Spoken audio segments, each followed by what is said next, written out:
Well, this was news that no one wanted to hear. Whole Foods closing its store on the south side. Now local business owners want people to know the community is still motivated to thrive. CBS 2's Stephen Graves tells us how one coffee shop owner is making it happen.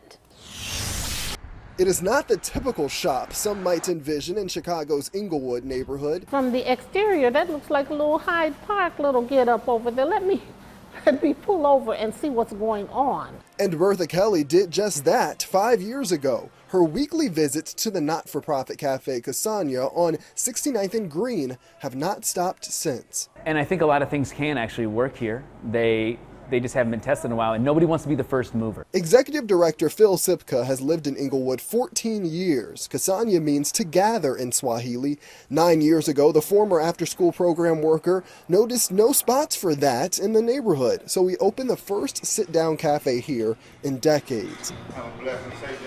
We wanted to be an empowering gathering place too. Is to empower, you have to give power. Which is why he lets the community decide which events are held at the cafe or at its green space down the block.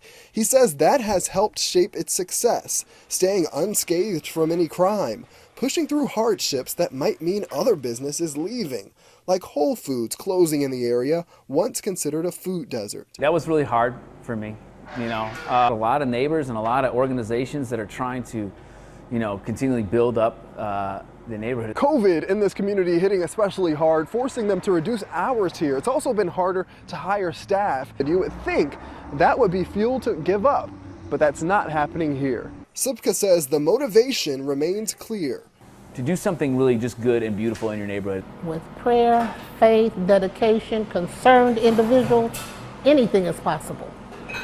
Where there's a will, there's a way. In Englewood, Stephen Graves, CBS 2 News. The Englewood Chamber of Commerce estimates about 25 new businesses have opened in Englewood just since the start of the year. Those range from construction companies to retail.